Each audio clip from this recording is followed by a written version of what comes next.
अपने घर के बाहर निकलता है। त्योहार का दिन था। उसे गांव में बहुत भिक्षा मिलने की संभावना दिख रही थी। वो अपनी झोली में थोड़े से चावल के दाने डालकर बाहर आ जाता है। चावल के दाने उसने डाल लिए थे अपनी झोली में, क्योंकि झोली अगर भरी दिखाई पड़े तो देखने वाले को आसानी हो जाती है। उसे लगता है कि किसी और ने भी दिया है। सूरज निकलने के करीब था। मार्ग पर आते ही सामने से राजा का रथ आया हुआ था। भिखारी सोचता है आज राजा से अच्छी भीख मिल जाएगी। राजा का रथ उसके पास आकर रुक जाता है।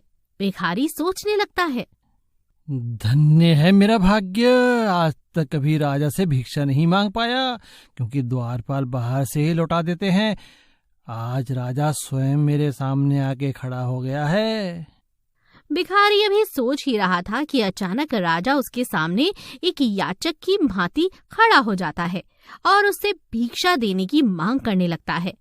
राजा कहता है, आज देश पर बहुत बड़ा संकट आया हुआ है।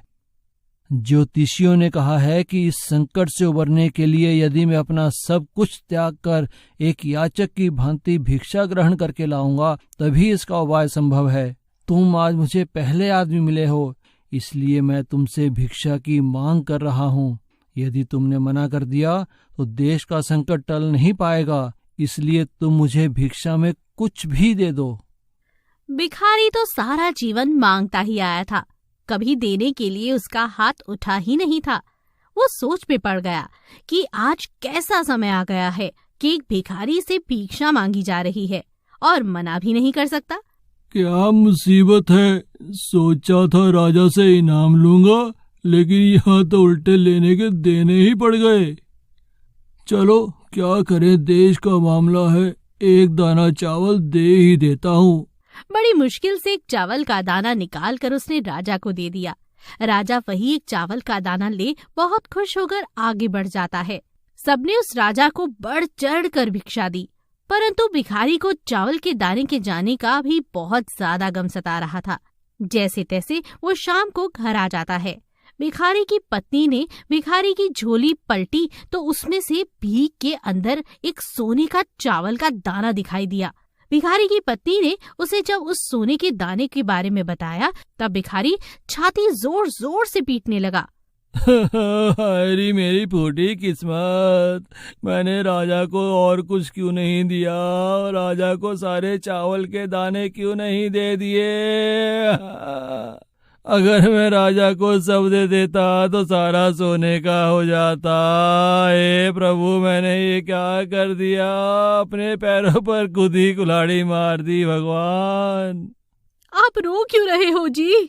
भिखारी सारी बात अपनी पत्नी को बताता है। तब उसकी पत्नी कहती है, तुम्हें पता नहीं कि जो दान हम देते हैं वही हमारे लिए स्वर्ण है। जो हम इकट्ठा कर लेते हैं वो सदा के लिए मिट्टी हो जाता है। तुम ठीक कह रही हो, आज से मैं भीख मांगना छोड़ दूंगा और मेहनत मजदूरी करके कमाऊंगा और साथ ही दान पुण्य भी करूंगा। उस दिन से उस भिखारी ने भिक्षा मांगनी छोड़ दी और मेहनत करके अपना और अपने परिवार का भरण पोषण करने लगा। जिसने सदा दूसरों के आगे हाथ फैलाया, भीख मांगी, अब खुले हाथों से दान पुण्य करने लगा था। धीरे धीरे उसके दिन भी बदलने लगे। जो लोग सदा उससे दूरी बनाकर रखते थे सब उसके समीप आ गए। भिखारी की जगह अब उसे लोग दानी के नाम से जानने लगे। जिस इंसान की प्रवृत्ति देने की होती है उसे कभी किसी चीज की कमी नहीं होती, और जो हमेशा लेने की नियत रखता है उसका कभी पूरा